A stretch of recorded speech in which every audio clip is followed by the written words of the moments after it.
Nola dakigun hori? Zerk eramaten gaitu zerbait jakintzat ematera? Aldago filosofiari zientziaren ikuspegitik begiratzerik? Zenbait pentsalariren arabera bai. Hoien artean nabarmentzekoa da David Hume britainiarra, empirismo modernoaren ordezkari nagusitzat jotzen dena. Isaac Newtonen eta garaiko beste zientzialari batzuen ekarpenekin liluratuta, euren metodoak filosofiara eramatea izan zuen erronka. 1711an jaio zen David Hume Edinburgon, Eskozian. 11 bat urte zituela hasi zen Edinburgoko unibertsitatean erretorika eta matematika ikasten. Gurasoek zuzenbide ikasketetara bideratu nahi izan zuten, baina asetzen ez zutela eta bide hori utzi eta filosofiara gerturatu zen. La Flecheko eskolara joan zen horretarako, Frantziara. Bertan idatzi zuen giza naturari buruzko tratatua, 1739an anonimoki argitaratua. Edinburgora itzuli zen eta bertako unibertsitatean lana lortzen saiatu zen. Hala ere, erlijio botereekin izandako tirabirak medio, ez zuen lortzerik izan. Humek izan ere ateo ospea zuen ordurako. Hainbat lan argitaratu zituen helduaroan Edinburgoko unibertsitateko liburuzain gisa aritu zen bitartean, baita Parisko enbaxadan lanean aritu artean ere. 1776an hil zen Edinburgon esteetako minbiziak jota. Ospea eta aitortza hil ostean iritsi zitzaizkion.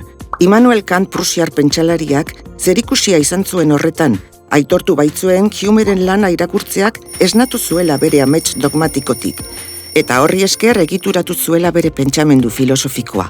Hortaz, bidezkoa da aitortzea Hume ilustrazioaren aitzindarietako bat izan zela. Esan bezala, empirismoa da Humeren korronte filosofikoa.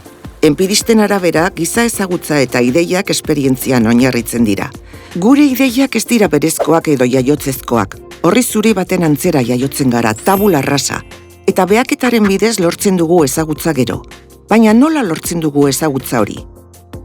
Bat, ezagutzaren teoria. Humek bere lehen lanaren hasiera ezagutzaren teoriari eskaini zion.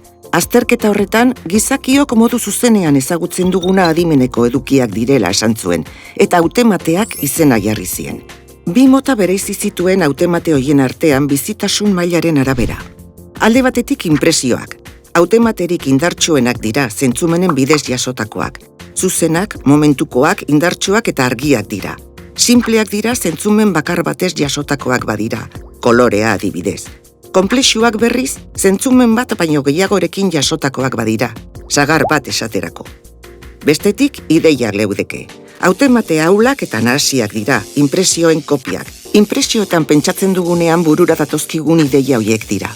Sagarra beharrean sagarraren ideia. Kasu honetan ere, sinpleak inpresio sinpletik eratorriak dira, eta konplexuak inpresio konplexuen kopiak. Ideien artean irudimenezko ideiak ere sailkatu zituen. Batera, existitzen ez diren inpresio eta ideia desberdinen arteko gehikuntzak izaten direnak. Adibidez, tartalo. Gizona handia eta begi bakarra izatearen ideien batuketa da, baina irudimenezko ideia da ez duelako inpresio bat oinarrian.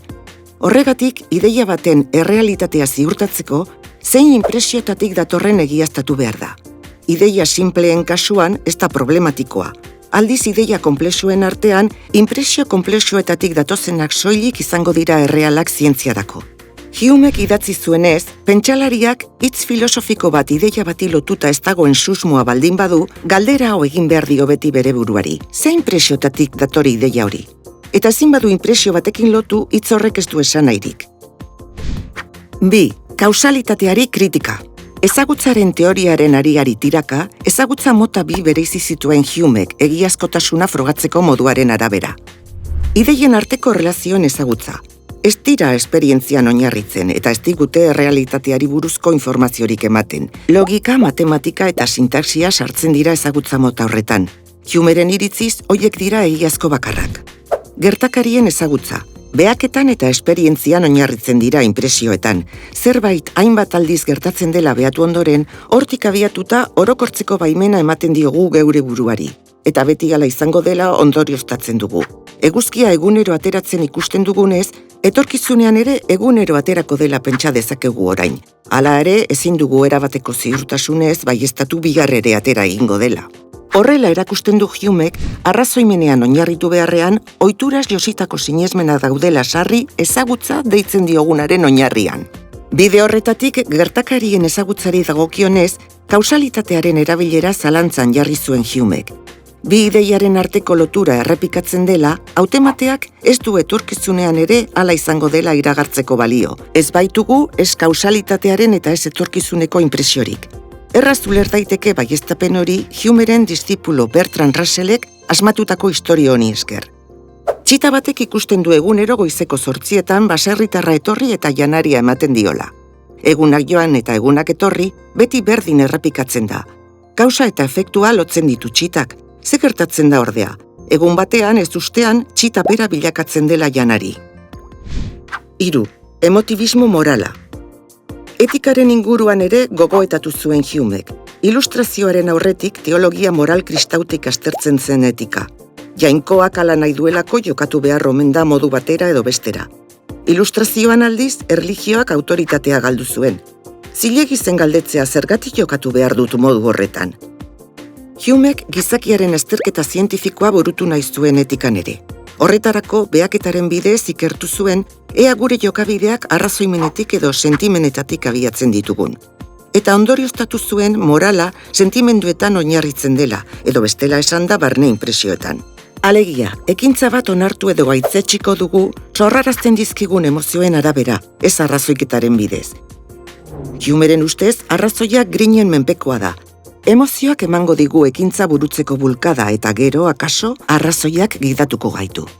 Eta zu? Ados altzaude.